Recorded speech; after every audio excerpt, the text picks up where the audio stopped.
Well, welcome to Gatehouse Farm, nestling here in the beautiful Monmouthshire countryside.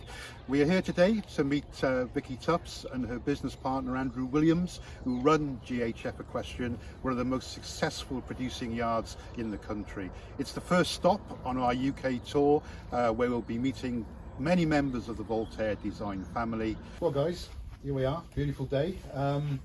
Just take me all the way back to the very beginning and your involvement with horses, how it came about basically.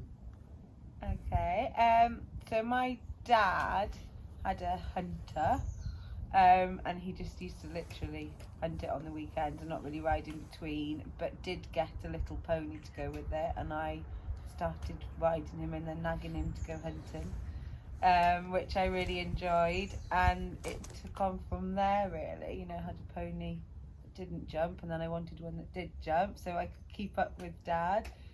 So for me it was all about hunting, and then I started doing little shows and a bit of show jumping and joined the pony club, and that's when I started realising what else I could do. And you know, you join the pony club and you get to do a bit of everything, and that's how I got into the eventing.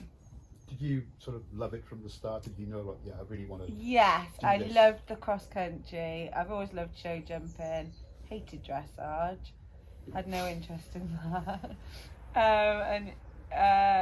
Yeah, and I just loved, I used to come home from school and get straight on the ponies. I'd have like 15 minutes of daylight, but I'd make sure I got ridden in that time, and got my mum driving the trailer and taking me to pony club and dragging around to all the local shows. Yeah, it was fun. So were you a bit of a geek as well? Did you know all, like, had you heard of like famous riders? And did you want to be like somebody or I anything think like Ginny Lang, that? Yeah. she was, you know, and I'd go to badminton each year just because that's where my parents went and met their friends there, and she was, yeah, I'd watch her videos about how she used to hack the horses out, and I'd go out on my pony and pull his head down between his knees going up the hills. So yeah, she was probably the one that I followed. I wasn't a massive horsey geek, but I always knew the people that were at the top, so Mary King and Tina Cook, and you know, following those. And the pony club itself, it's incredibly competitive, isn't it? And yeah, obviously definitely. you did very well in that. You got to the national champs and did very National well champs, won it finally. Did go every year for about 5 years and then finally won it. But yes, we had a good pony club actually, the Monmouthshire.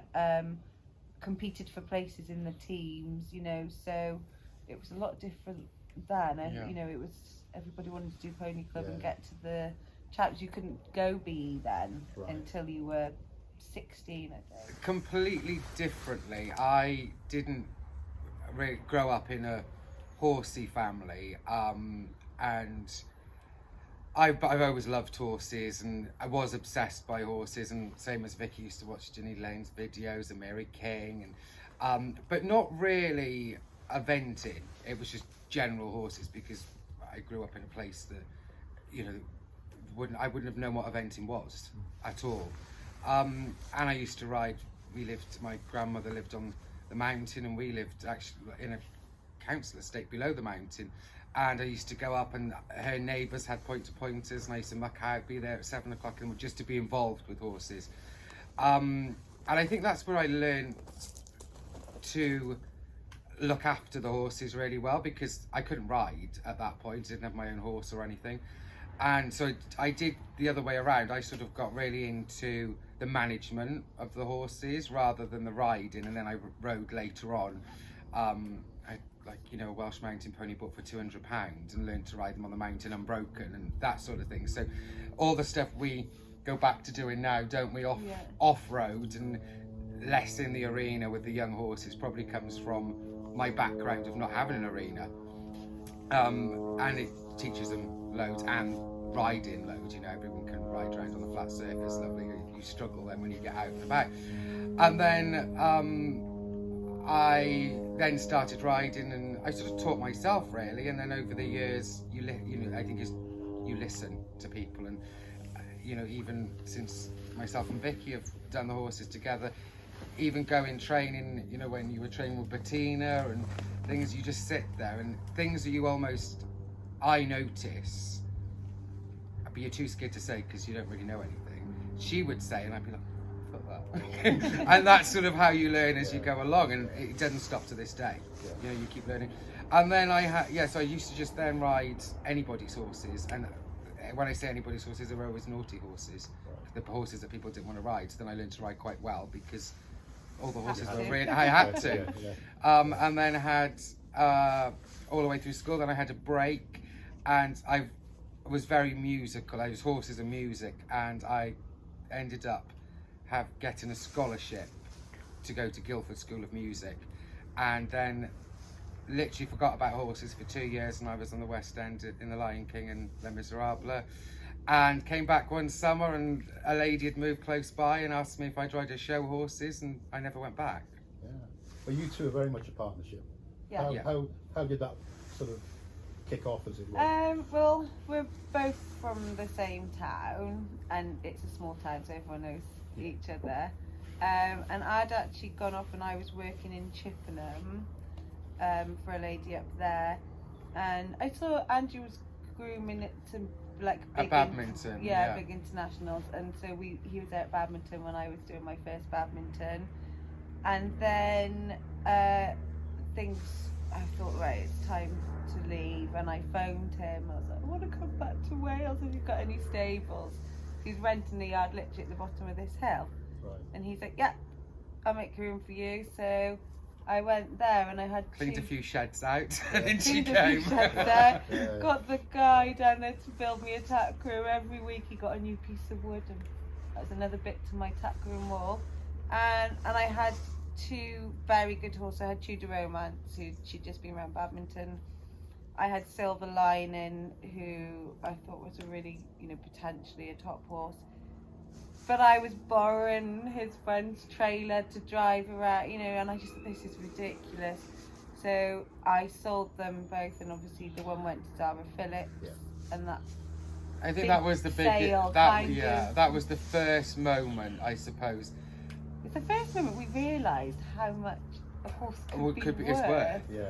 Because I remember us going to Berkshire College eventing, and it was always umming and ahhing and borrowing things. And at this point, Vicky just moved back from Chippenham, and I was doing a lot of freelance work. So I was renting a livery yard by the box, and I'd nearly filled the whole yard, but he wouldn't quite let it go the whole way for me to rent the whole yard. And then I was also I was grooming for people, I was training people, and it just happened that so I was buying a couple of young horses from Ireland, and Chris Bartle brought somebody, I didn't even know who Chris Bartle was, brought somebody to look at one of the horses, and then the Germans were coming over, because I think it was badminton in the world, or Europeans or something, and asked me if I would look after the horses for the Germans. And so that was the year that Vicky did all her big stuff, and I was at all the big events because I was looking after the German horses.